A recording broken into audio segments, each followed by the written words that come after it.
Pink ball test Australia वापस जीता। कौन रिस्पॉन्सिबल है, कौन जिम्मेदार है इस लॉस के लिए, और ये लॉस हुआ क्यों? 2 दिन और एक करीब आधे सेशन के अंदर हम टेस्ट मैच हार गए। पर्थ में जितनी बुरी तरीके से हमने ऑस्ट्रेलिया को हराया था, उतनी ही बुरी तरीके से हम एडिलेड में भी हारे हैं। तो क्या कुछ लेसन्स हैं इस हार से, और कौन जिम्मेदार है इस हार के लिए, और सिराज और ट्रेविस हेड के बीच में क्या हुआ, सबके बारे में इस वीडियो में डिस्कस करेंगे।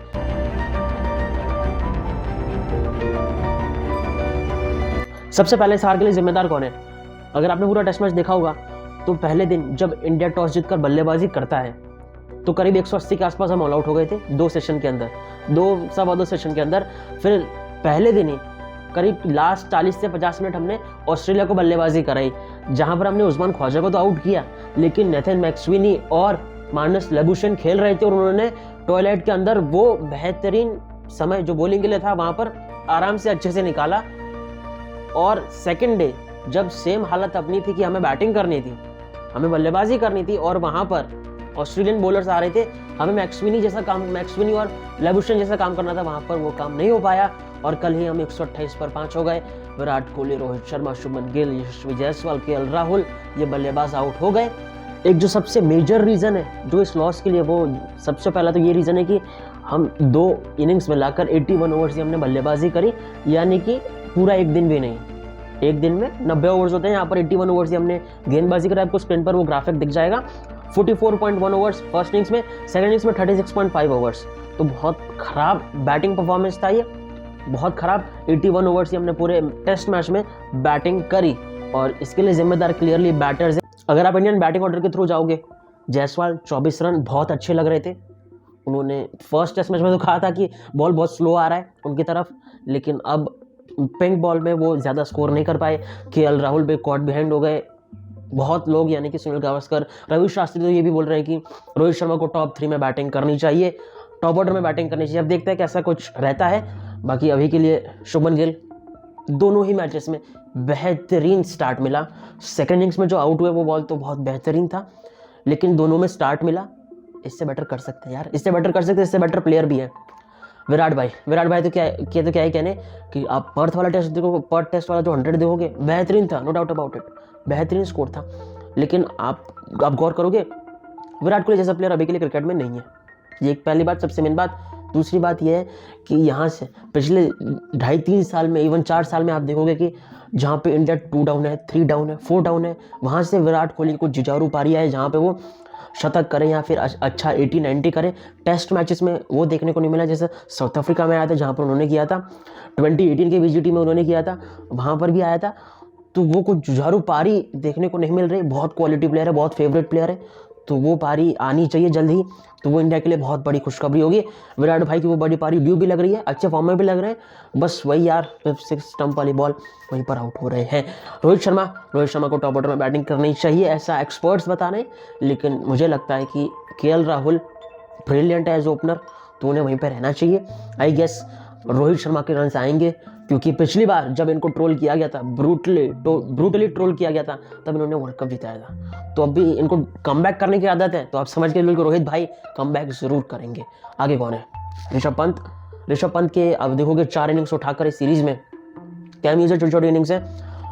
आप बोलोगे कि एवरेज सीरीज रही है अभी तक, ऋषभ पंत की जज नहीं कर रहा, बस एक बात बता रहा हूँ, जज करने वाले मोती भी कौन है। एवरेज सीरीज रही है, कैच भी पीछे 2 छोड़े थे, तो शायद ऐसे काम नहीं बनेगा यार। नीतीश कुमार रेड्डी सबसे इंप्रेसिव लगे हैं सीरीज में, इंडिया की ओर से कोई बैटर लगा है तो नीतीश कुमार रेड्डी बेहतरीन खेला है। 4 इनिंग्स हुई अभी तक इंडिया की इस सीरीज में, 4 में से 3 में टॉप स्कोरर है ये। पर्थ में फर्स्ट इनिंग्स में, एडिलेड में दोनों इनिंग्स में टॉप स्कोरर है। बेहतरीन प्लेयर है, बेहतरीन तरीके से खेल भी रहा है, अब तो विकेट भी निकाल के दे रहा है। तो हाँ, Nitish Kumar Reddy is the player to watch out for, future star है ये अभी के लिए लग रहा है। ज़्यादा जल्दी होगा कहना, लेकिन बहुत अच्छे लक्षण ये दिखा रहा है लड़का। बॉलिंग में भी आप देखोगे तो जो जसप्रीत बुमराह के अलावा हर्षित राणा से उतना सपोर्ट नहीं मिला। डीएसपी साहब एग्रेशन में आ गए, हाँ एग्रेशन में आ गए, लेकिन वहाँ से भी उतना कुछ खास सपोर्ट नहीं मिला। दूसरे एंड से रन्स लीक होते रहे, बुमराह को सी ऑफ करते गए और दूसरे एंड से रन्स निकलते गए। तो मुझे लग रहा है कि सीरियसली हर्षित राणा की तो जगह इस टीम में नहीं बनती इन दैट सेंस कि हाँ मानता हूँ कि वो अच्छे बॉलर हैं, लेकिन प्रसिद्ध कृष्णा कैन बी ट्राइड, उनके पास अच्छा बाउंस है। शमी की जो न्यूज़ आ रही है कि वो 4th और 5th टेस्ट से अवेलेबल हो सकते हैं, 3rd टेस्ट में भी चांसेस बहुत कम लग रहे हैं। अब कल आपने ये देखा था कि ट्रेविस हेड और मोहम्मद सिराज के बीच में जो आर्ग्यूमेंट या फिर जो भी किस्सा कहानी जो भी हुआ था वो आपने देखा था। ट्रेविस हेड ने प्रेस कॉन्फ्रेंस में उससे पूछा गया कि सिराज और आपके बीच में क्या होता, तो उसने क्या रिप्लाई दिया आपको स्क्रीन पर दिख जाएगा, मैं यहाँ से आपके लिए पढ़ देता हूँ। Travis head said, I said well born to Siraj. He got a little bit back from me after he pointed me to the shed. Slightly disappointed with the way that transpired. If they want to react like that and that's how they want to represent themselves, then so it be. भाई हम सब ने देखा था कि उन्होंने क्या कहा था, एफ से शुरू होने वाला वाक्य कहा था जो मैं यहाँ पर नहीं बोल सकता, खुद लिपरेट कर सकते हो। और जिल्लत तो इस बात की है कि कमेंट्री बॉक्स में, इंग्लिश कमेंट्री में मैथ्यू हेडन बैठकर भी ऐसा बोल रहा था कि मैं लिपरेट नहीं कर सकता, उसने वेल बोल्ड ही कहा था। मतलब अव्वल दर्जे के चीटर है, इनको झूठ बोलना आता है, रग रग में इनके झूठ है।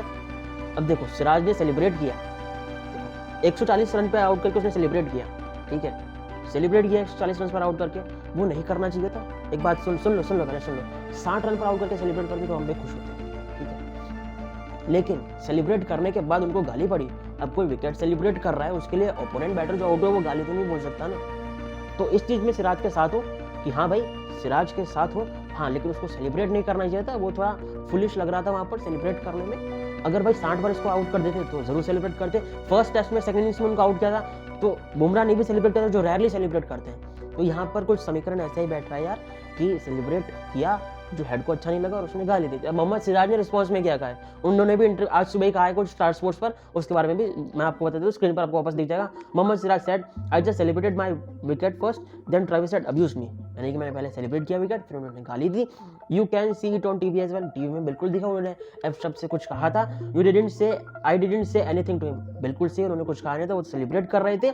He lied in the press conference. He didn't say well bold. He said wrong things to me. His actions are so wrong. वो बिल्कुल है भाई, गलत है एक्शंस इनके, और ऑस्ट्रेलिया से आप उम्मीद भी क्या कर सकते हो, तो है ही अव्वल दर्जे के चीटर। खिलाड़ी अच्छे मानता हूँ, लेकिन ऐसे प्रेस कॉन्फ्रेंस में आके बोलना कि वो अपने देश को ऐसे रिप्रेजेंट करना चाहता है, ये बहुत गलत है, बहुत ज़्यादा गलत है। अब एक बात समझो, ऑस्ट्रेलियंस को बिल्कुल अच्छा नहीं लगता कि उनकी नज़रों में नजरें डालकर कोई उनको उन्हीं की भाषा में जवाब दे, उनको अच्छा नहीं लगता।